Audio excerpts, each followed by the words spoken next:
ఈరోజు నిన్న తెలంగాణ అసెంబ్లీలో ధరణిని తీసేసి భూభారతిని తీసుకొస్తామని చెప్పేసి దానికి శ్రీకారం చుట్టబోతామని చెప్పేసి కూడా ఈ తెలంగాణ రాష్ట్ర ప్రభుత్వం ఈరోజు నిన్న పొంగులేటి శ్రీనివాసరెడ్డి చాలా పెద్ద ఎత్తున ప్రకటన చేయడం జరిగింది. దానికి సంబంధించినటువంటి పూర్తి డీటెయిల్స్ మాట్లాడుకునే ప్రయత్నం చేద్దాం. అదేవిధంగా ఏ విధంగా ఉండబోతుంది అనేది ఒకసారి మనం చూసేటువంటి ప్రయత్నం చేద్దాం మిత్రులారా. దీని గురించి చాలా డీటెయిల్డ్గా మనం మాట్లాడుకోవాల్సిన అవసరం అయితే ఉంది. ఎందుకంటే భూభారతి అనేది రేపు ఈ గత 10 ఏళ్ళు కాదు, దాదాపు 2017 నుంచి ఇప్పటి వరకు కూడా, అంటే దాదాపు 6-7 ఏళ్ళుగా తెలంగాణ ప్రజలు కేసీఆర్ తీసుకున్నటువంటి అనాలోచితమైనటువంటి నిర్ణయం అనేటువంటి ఒక ధరణి వల్ల ఈరోజు అనేక మంది రైతులు ఇబ్బంది పడుతున్నటువంటి విషయం అందరికీ కూడా తెలుసు. ఈరోజు ధరణి దానికంటే ముందు ఈరోజు కబ్జా కాలం ఎత్తివేయడం కావచ్చు, లేదంటే తర్వాత వచ్చినటువంటి విఆర్ వ్యవస్థను ఎత్తివేయడం కావచ్చు, ఆ తర్వాత ధరణి తీసుకురావడం కావచ్చు, ఆ తర్వాత ఇమీడియట్గా రైతు బంధు వేయడం కావచ్చు. ఇవన్నీ చూస్తూ ఉంటే కేసీఆర్ ఇక్కడ మనం ఒక విషయం గమనించాలి. ఈరోజు కేసీఆర్ యొక్క సామాజిక వర్గం ఏంటిది?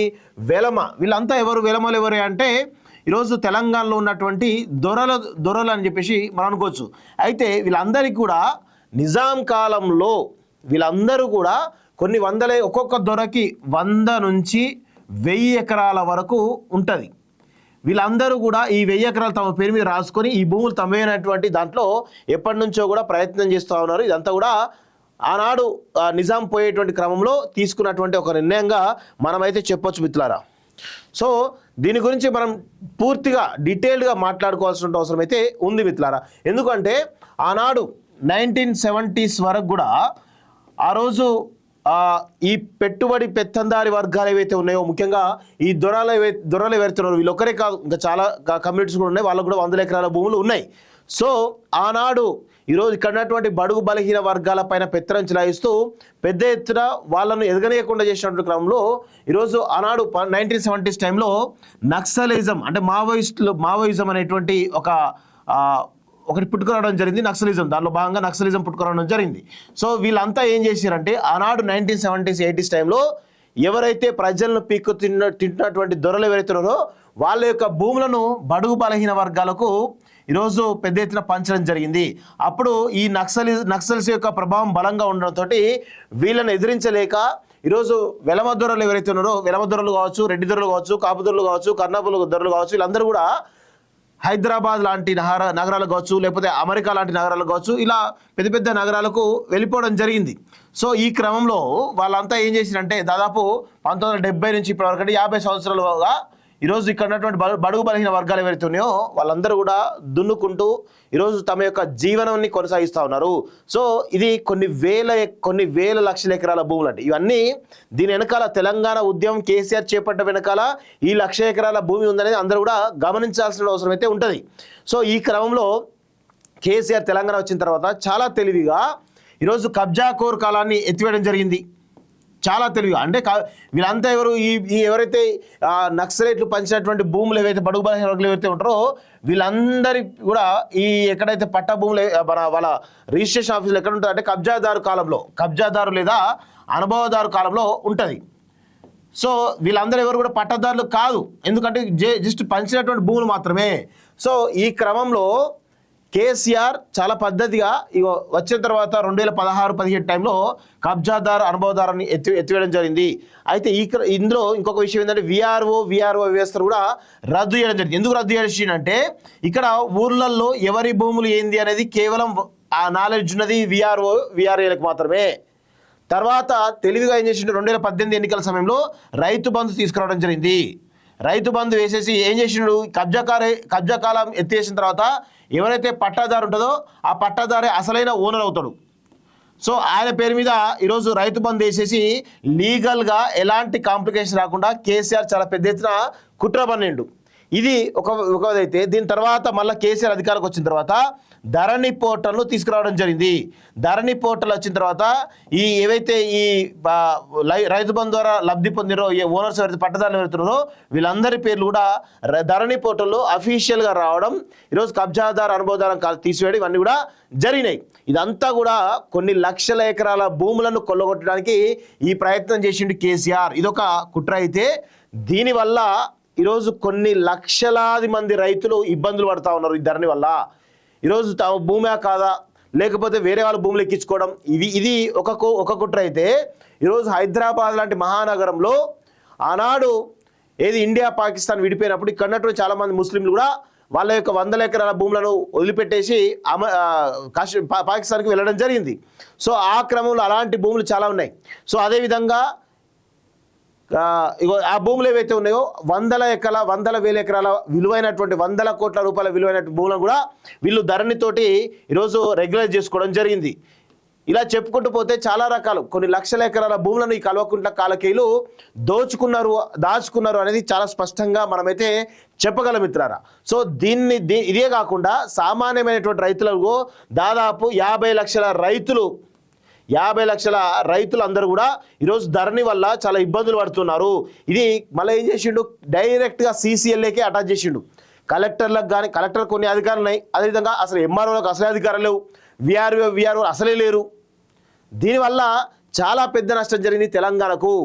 ఇది అందరూ కూడా గమనించాల్సి వస్తుంది. సో దీన్ని ధరణిని మార్చాలి, ధరణిలో అనేక రకాలైనటువంటి మార్పులు చేర్పులు చేయాల్సిన అవసరం ఉంటుంది అనేది ఎప్పటి నుంచో కూడా చెప్తా ఉన్నాం.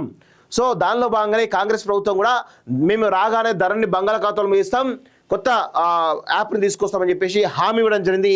దాన్ని కూడా ప్రజలు నమ్మిరు కాబట్టి ఇప్పుడు కొత్తగా భూభారతిని తీసుకురావడం జరుగుతోంది. సో ఈ భూభారతి వచ్చేసింది ధరణి ప్లేస్లో.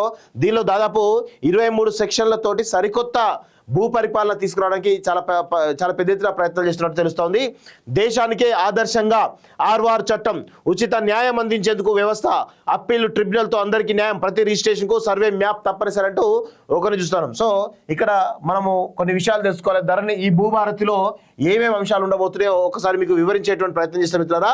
ఎందుకంటే చాలా ఇంపార్టెంట్ అంశంగా మనమైతే చెప్పొచ్చు. ఎందుకంటే ఇది అందరికి కూడా యూజ్ అయ్యేటువంటి అంశంగా మనమైతే చాలా క్లియర్గా చెప్పగలం మిత్రులారా. సో ఒకసారి భూభారతిలో ఏమేమి అంశాలు ఉన్నాయో ఒకసారి మీకు వివరించేటువంటి ప్రయత్నం చేస్తాం మిత్రులారా. ఇది భూభారతిలోని ప్రధానమైనటువంటి అంశాలుగా మనం చూడొచ్చు. దీనిలో 2020 ఆర్వార్ చట్టం ధరణిలోని తప్పులను కొత్త చట్టం భూభారతి సరిదిద్దుతుంది. ఇది ఏదైతే 2020లో వచ్చినటువంటి ఆర్వార్ చట్టం ఏదైతుందో అది తప్పుల తడక, కనీసం దానిలో ఎక్స్పర్ట్స్ నిర్ణయాలు తీసుకోలేదు. అదేవిధంగా దానిలో ప్రజలకు అవసరమే రీతిలో లేదు, ప్రజలకు ఇబ్బంది పెట్టే రీతిలో ఈ 2020 ఆర్వార్ చట్టం దీనిలో భాగంగా ఈ భూభారతిలో భాగంగా కొత్త ఆర్వార్ చట్టం 2020 కూడా తీసుకురావడానికి ప్రభుత్వం సిద్ధమైంది. అదేవిధంగా రాష్ట్రంలో భూముల సమస్యలకు కొత్త చట్టం శాశ్వత పరిష్కారం చూపిస్తుంది. భవిష్యత్ తరాల అవసరాలు దృష్టిలో పెట్టుకొని ప్రభుత్వం ఈ చట్టాన్ని రూపొందించింది. కొత్త చట్టం రూపకల్పనకు 18 రాష్ట్రాల్లో ఉన్న ఆర్వార్ చట్టాలను అధ్యయనం చేసింది. చట్టం ముసాయిదాను కూడా ప్రకటించి ప్రజల నుంచి సలహాలు సూచనలు కూడా స్వీకరించింది. అంటే ఇతర ప్రభుత్వాల్లో ఉన్నటువంటి ఆర్వార్ చట్టాలతో పాటు ప్రజల నుంచి అనేకమైనటువంటి సలహాలు స్వీకరించిన తర్వాతనే ఈ కొత్త ఆర్వార్ 2004 చట్టాన్ని ఈరోజు తీసుకొచ్చినటువంటి విషయం మనం చూస్తున్నాం. పైలట్ ప్రాజెక్ట్గా రంగారెడ్డి జిల్లా యాచార మండలం, అదేవిధంగా నార్జుసార్ నియోజకవర్గంలోని తిరుమలగిరి మండలంలో పైలట్ ప్రాజెక్టు నిర్వహించింది.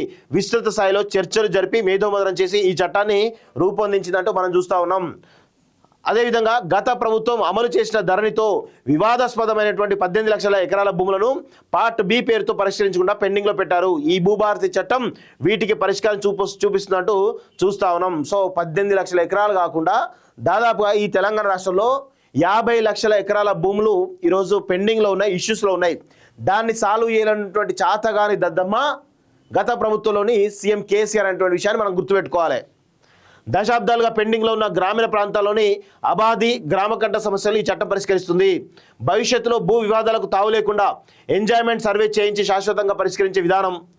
ధరణిలో రిజిస్ట్రేషన్ దస్తావేజుల ద్వారా మ్యూటేషన్ జరిగేటప్పుడు ఏవైనా తప్పులు జరిగితే అప్పీలు చేసుకునేటువంటి వ్యవస్థ లేదు. ఎవరికి ఫిర్యాదు చేసుకోవాలో తెలియని పరిస్థితి. ఇప్పుడు కొత్త చట్టం అప్పీలేట్ అథారిటీని ఏర్పాటు చేస్తుంది. వారసత్వం, వంశపారంపర్య భూములు రిజిస్ట్రేషన్, మ్యూటేషన్ ఒకేసారి చేయడంతో కుటుంబ సభ్యుల నుంచి వచ్చే ఫిర్యాదులు పెరిగిపోయాయి. వీటిని దృష్టిలో పెట్టుకొని కొత్త చట్టం ప్రకారం మ్యూటేషన్ చేసేటప్పుడు ఆ కుటుంబంలోని ఇతర సభ్యులకు నోటీసులు ఇచ్చి వారి అభిప్రాయాలను తీసుకొని మ్యూటేషన్ చేయడం జరుగుతుంది. సేల్ డీడ్, వారసత్వం కాకుండా కోర్టు తీర్పుల ద్వారా వచ్చే ORC, 38E తదితర 14 రకాల భూమి హక్కులపై మ్యుటేషన్ పవర్స్ కొత్త చట్టంలో ఆర్డీఓకు అప్పగించారు. సో గతంలో ఓన్లీ కలెక్టర్కి అధికారం ఉండేది, కానీ ప్రస్తుతం ఆ అధికారం ఆర్డీఓ కూడా బదలాయించినట్టు తెలుస్తూ ఉంది. సో గత ప్రభుత్వం సాదా బైనామా దరఖాస్తులను పరిష్కరించకుండా పెండింగ్లో పెట్టింది. ధరణి అమలుకు ముందు తర్వాత కూడా సాదా బైనామా దరఖాస్తు స్వీకరించింది, కానీ దీనికి సంబంధించినటువంటి పరిష్కారం చూపించలేదు.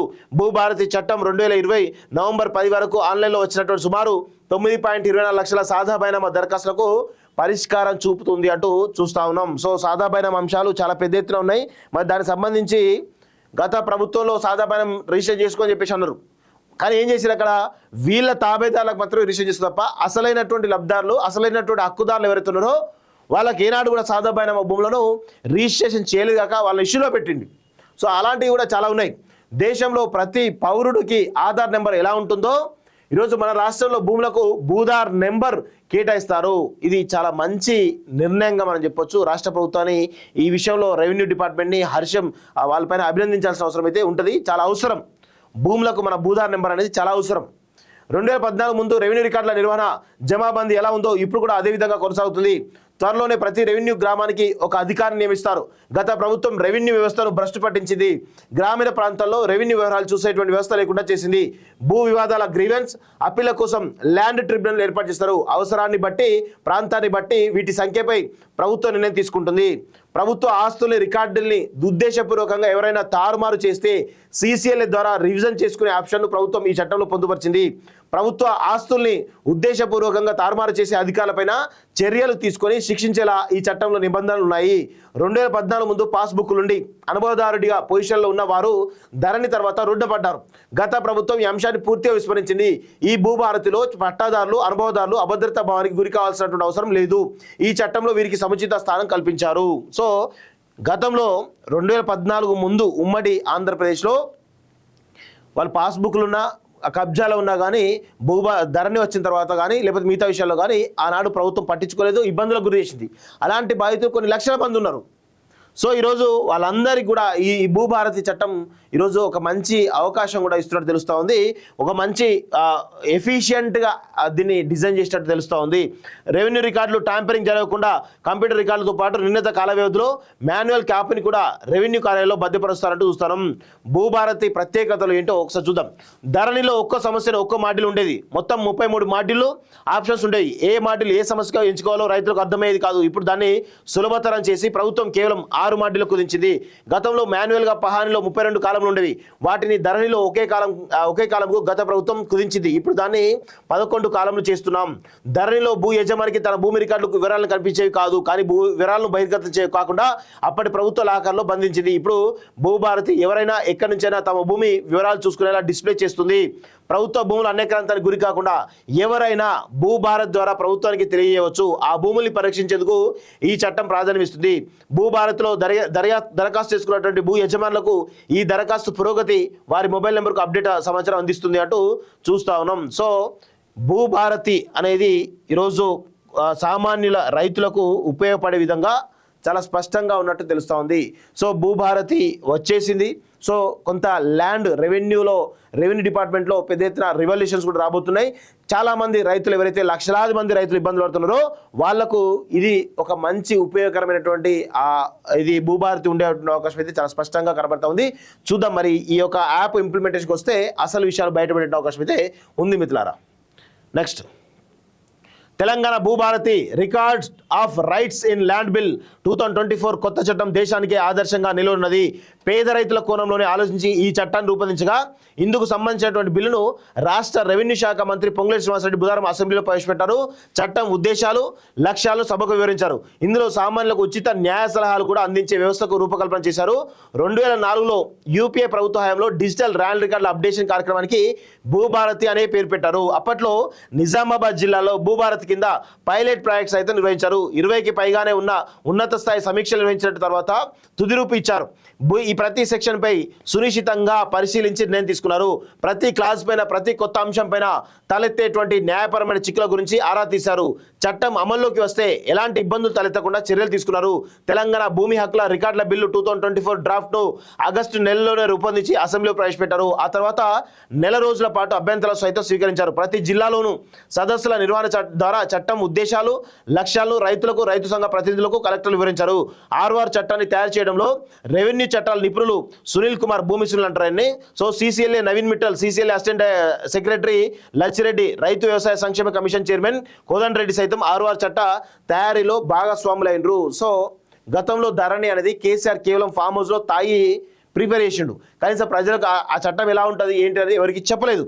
కానీ ఈసారి ఈ ప్రభుత్వం వచ్చిన తర్వాత భూభారతి చట్టాన్ని రూపొందించి ఆగస్టులో రూపొందించి ప్రతి జిల్లాలో సదస్సులు పెట్టి ప్రజల నుంచి, అదేవిధంగా ప్రజా సంఘాల నాయకుల నుంచి అభిప్రాయ సేకరణ తీసుకున్న తర్వాతనే ఈరోజు ఆ యొక్క బిల్లు డ్రాఫ్ట్ అవుతుందో ఈరోజు అసెంబ్లీలో ప్రవేశపెడుతున్నట్టు చాలా క్లియర్గా చెప్తా ఉన్నారు ఈ యొక్క ప్రభుత్వం.